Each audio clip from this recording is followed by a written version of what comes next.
He's all ready.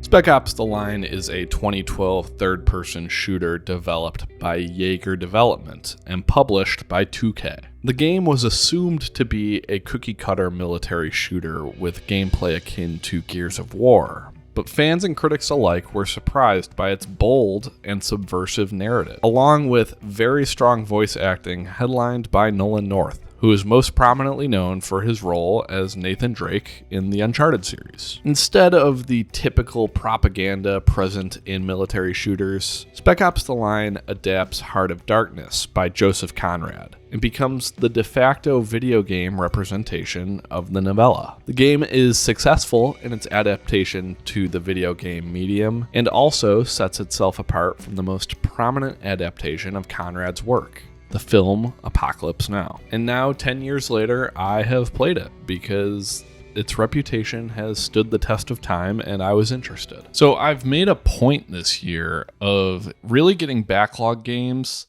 out of the way that have been highly regarded for a long time, but I just haven't gotten around to before. And one of the lowest key versions of that was Spec Ops: The Line. I remember when this game came out and I never really thought anything of it. I didn't think that I would need to think anything of it. I remember beginning to hear its praise years ago, and then I added it to my backlog, and the backlog is where playing games goes to die, except for this year, I made time for it. Spec Ops: The Line likely shouldn't have been successful, and as far as I know, it wasn't the biggest seller or anything, but all these years later, a decade later, it's managed to continue being a cult classic, and it was on my backlog to play. I gotta say, I didn't really know what to expect coming into this because I had only ever heard people say like, oh, it's interesting, and I wasn't sure if that alone could propel me through the game. But ultimately, I thought the gameplay was good enough to keep me propelled through this story. I think a good example of a game not being able to have good enough gameplay in my eyes is I was unable to get through Guardians of the Galaxy earlier this year.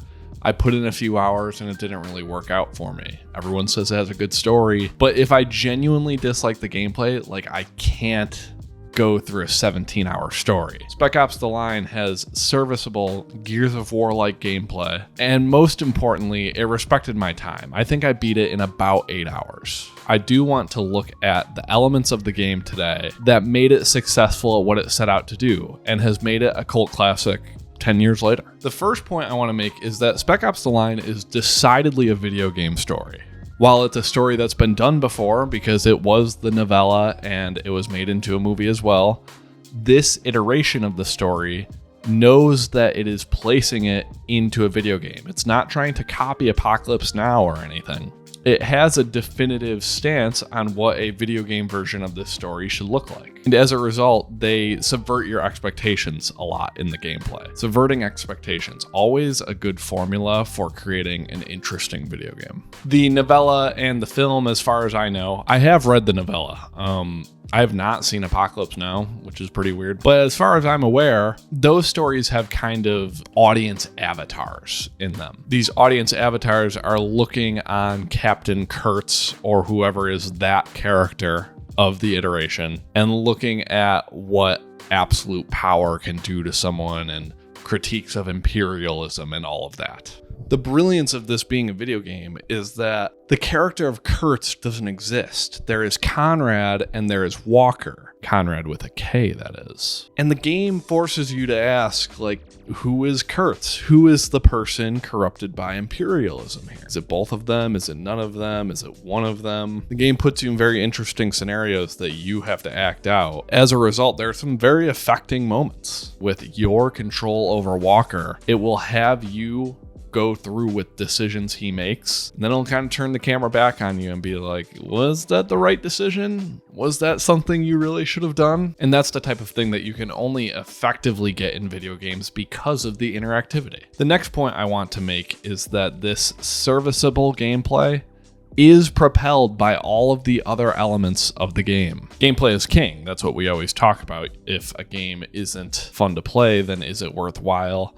That's a thesis I'm willing to jab at one day, perhaps. A lot of times it does feel like games just want to be fun. and as a result, they kind of neglect some of the other elements. This is not the same case for Spec Ops: The Line, where I think this sand-covered version of Dubai is very cool. The story, as I've gone over, is very engaging, and most importantly, I think the performances in this game are awesome. I think most impressively about it is that this is maybe the best performance that Nolan North has ever had in a video game. It is one of the biggest voice actors in the business. That's unbelievable that it happened in this borderline AA game that like not that many people played. It's also proof that acting can play a massive role in a video game. I already kind of knew this, especially based on Naughty Dog games, which are heavily propelled by acting. But so often the voice acting is just kind of seen as supplementary because everything is animated and the main purpose is that you play the game. But I've definitely had moments where the acting has pulled me out of a video game, or I think that an actor delivers an actively bad performance. And when that happens,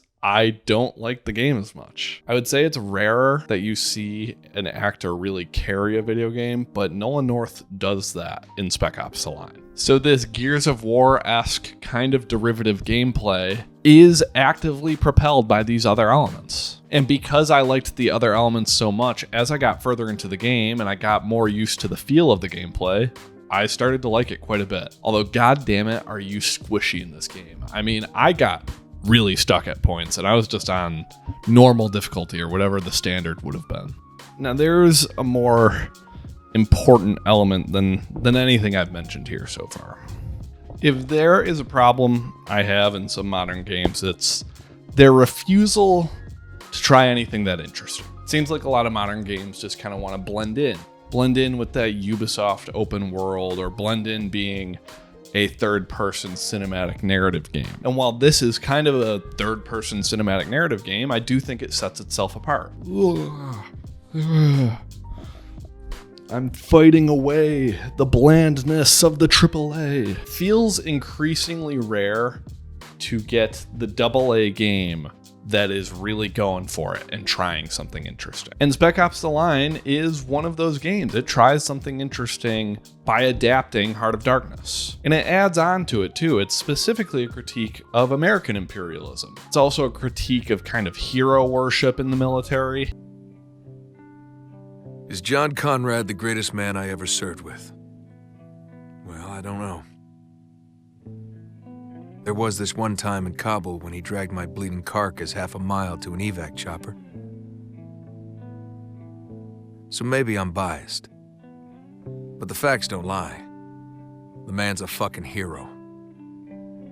And it's the thing I always come back to in some of the best games, is that it subverts your expectations. I don't know how you genuinely could have a video game at this point that leaves an incredible impact on you without subverting what the player expects. If the player is expecting everything, I think you're going to have trouble leaving any imprint on them. It so often feels like the only purpose of a game is to be fun.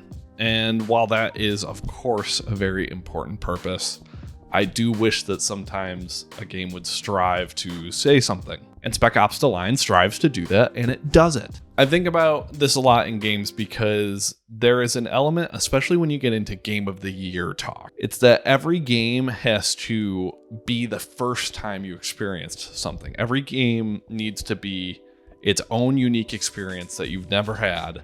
Otherwise, it disqualifies it from, say, a Game of the Year discussion. But at a certain point, we're going to kind of run out of those ideas, I think. I mean, naturally, they always say every story has been told already. Isn't at some point every video game going to be made? And then at that point, we're going to have to look at the things that look like things we've already done, but they do it better. And I kind of think that Spec Ops falls under that doing it better category for this third-person shooter archetype. And it does it better because of its ambition to say something and to be interesting. Give me interesting over cookie cutter blandness any of the day. This game has edge, and it is propelled so much more by its performances and by the overall presentation of the game. I've been giving a review score to every game I beat this year, and because of its ambition and overall success at being interesting, I give Spec Ops: The Line a 4 out of 5 stars. just does a lot, man. I really enjoyed it. And impressively, it reaches this score while being dated and having derivative gameplay. It's not the most perfect game to play by today's standards, but if you can put up with some of its datedness, you're in for a really good experience. Now, I wouldn't put Spec Ops: The Line quite in that top tier, that 5 out of 5 greatest of all time space, but this is a video of a game that I might just do that for.